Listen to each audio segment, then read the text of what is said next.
what you see is a simple line chart, right? This is just the classes, the boot camps, the Zumba, the spin. What if I wanted to get the data monthly, right? And I also wanted to see the classes.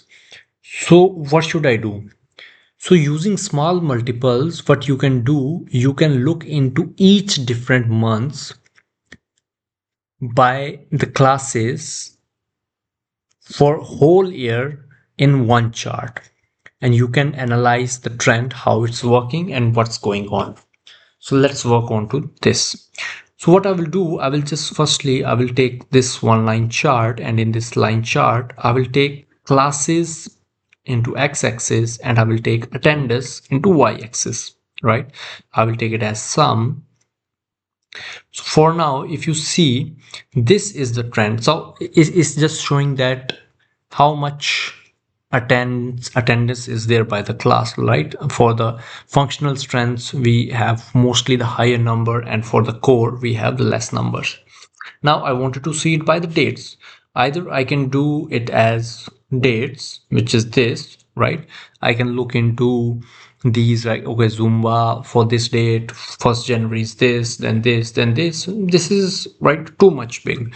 So what I will do, I will use small multiples function, which is, if you scroll down, you can see there is this small multiples, and I will just put the class date here, right? And you can see right now it's not giving me a proper output. Why? Because if you see, there is this year. If I just delete the year, then I delete the quarter, then I delete the day, then you will see that now I'm monthly for January, February, March, April.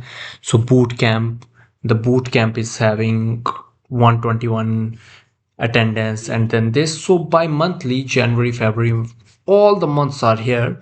And you can also design this. You can, let's say, if I just go on the format and I click on the lines, and if I, instead of solid, I just take it as B level, or I can take it as, instead of linear, I can take it as smooth, which is this one, or let's say cardinal, which is this one, or let's step. I can take the step also.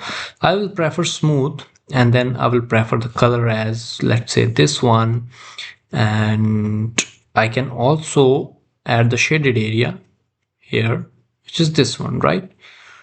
And you can add one more thing, which is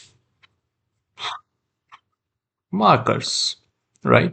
You can add markers here, and with the markers you can add the data level, so that you can directly know what's the value on that time, on that month, with that training. So this is how you use the small multiple function, the small multiple option, to show the different values with the months, or you can also use it with the gender. So for example, if I just go here, and instead of months, if I just take the gender here, right, in the small multiples, then you can see the gender female, male, right? There are only 2 genders, so that's why it's mentioning as 2, right?